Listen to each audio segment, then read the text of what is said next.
Hello and welcome, Strategy Battle Gamers, to the GBHL YouTube channel. You're here with your host GBHL Jamie and Mr. Kieran Street in a player interview. Hello. So Kieran, how's the tournament going so far?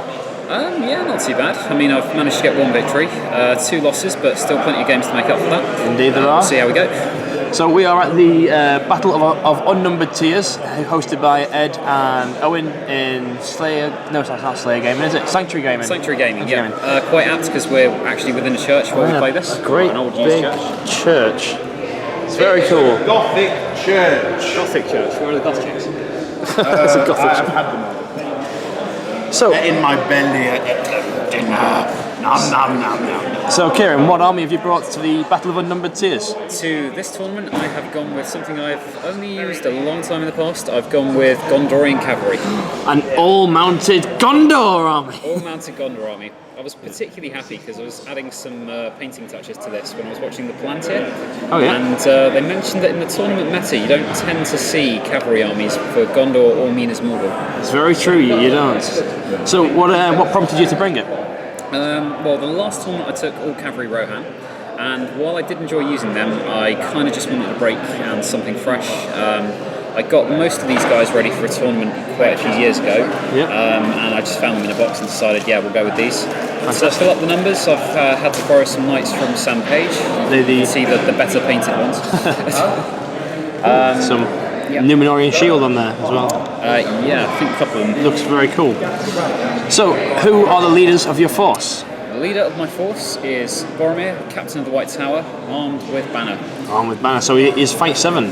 Fight 7, and provides a fight bonus to all Gondorian warriors around him. Ah, so these guys are all Fight 4 then? As long as they're within range, and Citadel Guard even go up to Fight 5. That's very good. Actually, when we played earlier, I didn't even consider that. So, good job I didn't choose Boromir. Who else have we got on your right-hand flank here? Sam's beautifully converted Faramir Captain of Bithynian model. Ah, very with cool. Lance and shield. Would you mind just doing a quick rotation of it? Yeah.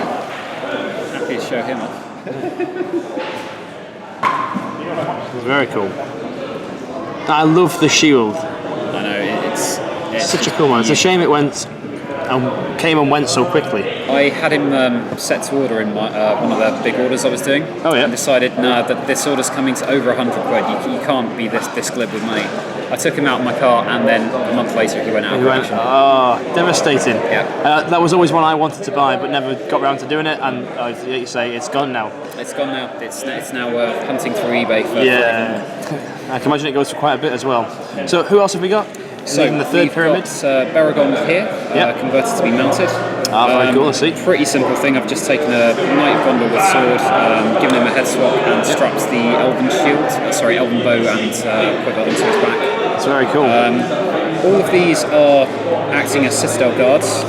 It's really just a simple conversion of pushing the lance off and taking a high elf bow. Yes, I see it. Yeah. I decided to go with a high elf bow because when you actually compare the size of those to the dismounted Citadel guards, the size is about equivalent. So that's why I went with those. Very cool. Yeah. So how have the games gone so far? They've been pretty good so far. I've played you for one of them. Yeah. We opened up with the scenario where one side is the defender and has to break through and try and get their leader off the board, and the other is the attacker. In my first game, I played against Tanya and was quite fortunate to get Boromir into Thrain really quickly. In fact, on turn 1, I managed to spend 6 points of might with Boromir. Wow. By heroic combating him into Thrain and managed to land 2 wounds on Thrain as well. Wow. In my second game, I got Faramir quite close to the board edge, but unfortunately someone Legolased him, didn't they? They did. So on the first turn he managed to move 15 inches. On the second, by the second turn he was on foot. Because you spend, was it 2 or 1 might? One might to do it, yeah. But you'd have spent all 3 if you could. Spent all 3 to get him off that horse. Yeah. Too key for the scenario. Third game has been against a bit of a fiefdom mix. Imrahil leading about a warband of 12 Dalamroth knights all mounted. Wow. Really cool. On top of that, he had some of the other fiefdom troops, clansmen London with Angor. Oh, cool. And he also had Gimli with 6 Iron Guard as well as Silver. That one was a bit to and fro, but ultimately, when the lines clashed, mine came off the poorer. Faramir took a lot of wounds really quickly from Isildur. I was going to say, the strength 4 from the Iron Guard must have hurt as well. Yeah, I mean, the Iron Guard really just held one flank, but it was so important because I couldn't wheel around and get through. Didn't all go against me. My Citadel Guard managed to pick up a few kills from stragglers on objectives, and I had a small group of knights who could have taken the back objectives, but unfortunately when it came to crunch time they failed the courage tests. Oh no. That was that. Devastating. But nevertheless, 4 games left today. Yeah, one game left today, three tomorrow. So how do you reckon you'll do overall in the tournament? What are your hopes for the army? I'm not entirely sure now. All I would hope for this army is for them to get a really satisfying win against something that's good against cavalry. Yeah. Something like monsters that are going to hurl them all over the place. Oh, that would be the worst. If I could get my Citadel Guard to take them down, that'd be really cool. That'd be really cool. Any armies you're looking to play against that you've spied out? I've not really had that much of a chance to look at the other armies yet. I don't think I'd fancy Sam Page's army or heavily armoured dwarves. You got the lancers, I guess, but the blessing is I get all the manoeuvrability, so I get to choose where I fight. Yeah. The disadvantage is I'm going to charge him and then bounce off. So who do you reckon is going to win the tournament? That you've seen? It's always hard to say. We'll go for Tom Harrison. Tom Harrison. I heard he did just take a battering on top table. True. Yeah, lost 16-0 I heard. But fingers crossed for one of the GBHL guys to do it. I'm sure he's got a trick up his sleeve with that Gondor Rohan mix. All the banners. Speaking of which, actually, you've got how many banners in the force? One carried by Boromir and 2 additional ones here and here, just carried by knights.